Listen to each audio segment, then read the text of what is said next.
bees, I'm Marie from Humblebee and Me, and today we are melting and mixing up a batch of a beautiful almond oat balm to milk cleanser. So this formulation pairs really beautifully with the almond oat body wash bar that I shared last month. And so it stars, unsurprisingly, colloidal oatmeal and almond oil.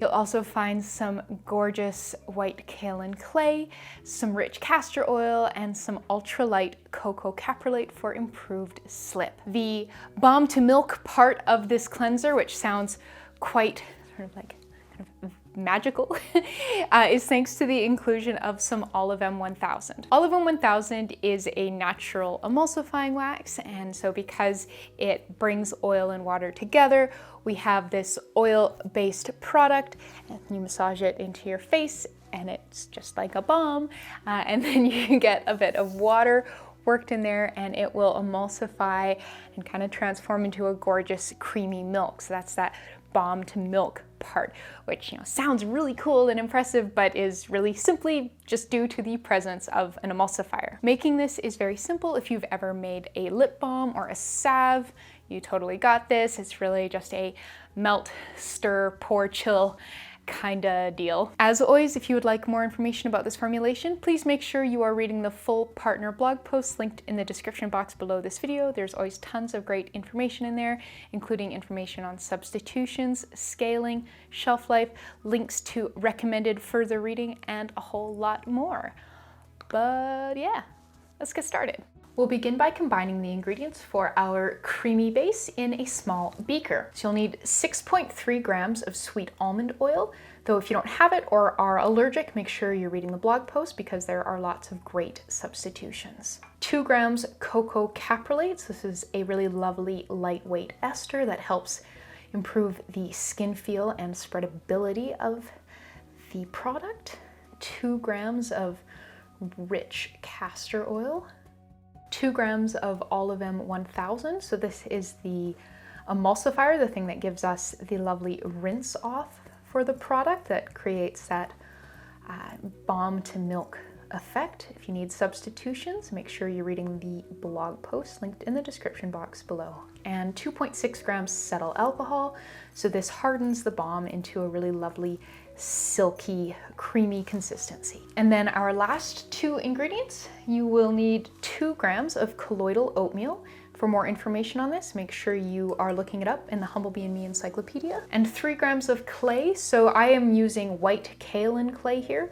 Make sure whatever you use is a smooth, kind of creamy clay. So not explicitly not bentonite clay and not Rasool clay. Those are quite heavy, sandy clays.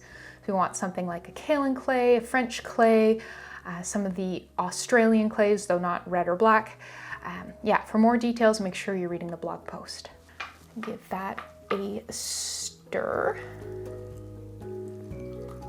Obviously, it's still going to be fairly lumpy because we haven't melted it yet, so we've still got all the lumps of the cetyl alcohol and the flakes of Olive M1000 kicking around in there.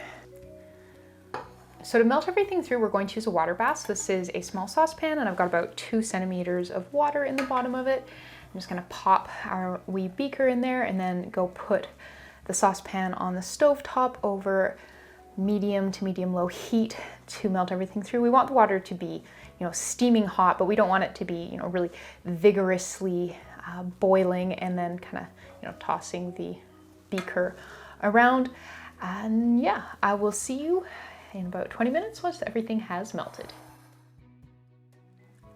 Once everything has melted, you can remove your pan from the heat and then remove your beaker from the water bath. So if you are getting impatient with waiting for this to melt in a water bath, you can do it in the microwave. Just make sure you do it in fairly short bursts, like 15 to 20 seconds until you get a feel for sort of how effective it is. Obviously, how much time something requires to melt is very dependent on the batch size, and you don't want to sort of accidentally ignite a small amount of product by microwaving it for far too long. So yeah, tread carefully, but that works as well. So we're just going to stir this for a wee while. So I'm really trying to make sure that there's no clumps of clay or oatmeal that are not broken up. So I'm kind of, dragging the mixture up the side of the beaker a little bit, really trying to make sure that we don't have any clumps, really scraping down to the bottom, dragging the spatula across the bottom, and then kind of pulling up just to make sure that there's nothing that's settled down to the bottom, just lurking down there that will then sort of go bloop bloop when we pour this into our container. So once the mixture has cooled down a bit, we are going to add our vitamin E and then cool it as quickly as possible to reduce the heat exposure. So we're going to need 0.1 grams of vitamin E. So this is an antioxidant.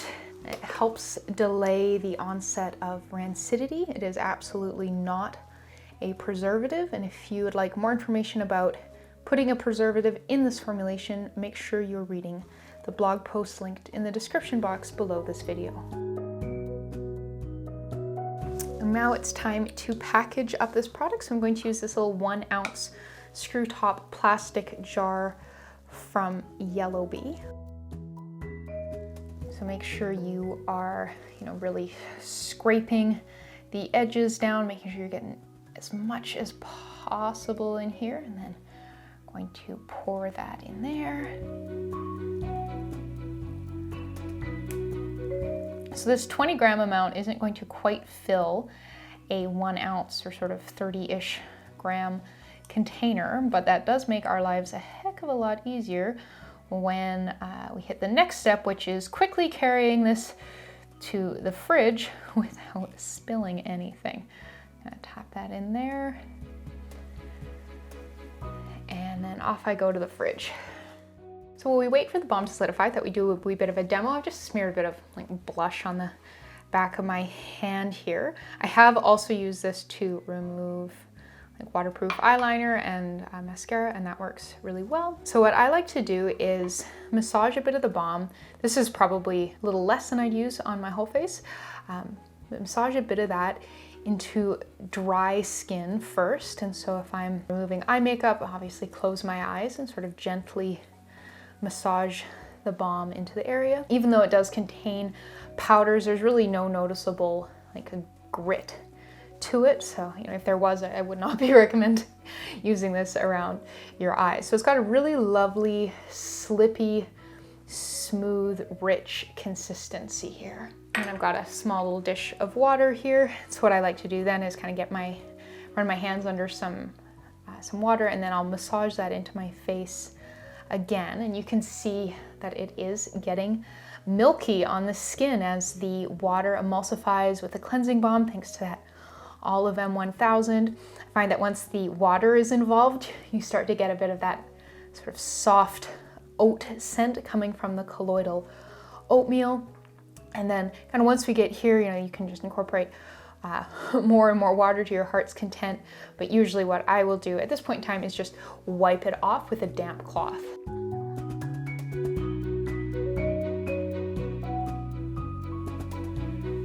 I'm a big fan of using microfiber cloths for face washing. I find they just work really, really well, but I just kind of had this on hand, so that also works really, really well. But yeah, it just comes off really, really beautifully, very clean wash off, works beautifully. There's no more blush on my hand, as you can see, just really, really gorgeous. Once the balm has set up, you can remove it from the fridge and let it come to room temperature, and that is it. You are all done. So here is a slightly older version, so you can see just kind of how firm it gets. You can see I can press my finger through that pretty easily. It's definitely solid and everything, but fairly scoopable and spreadable. And there we go. So we just made a really beautiful almond oat balm to milk facial cleanser. Thank you so much for watching. Please subscribe, and please remember to read the full partner blog post linked in the description box below this video.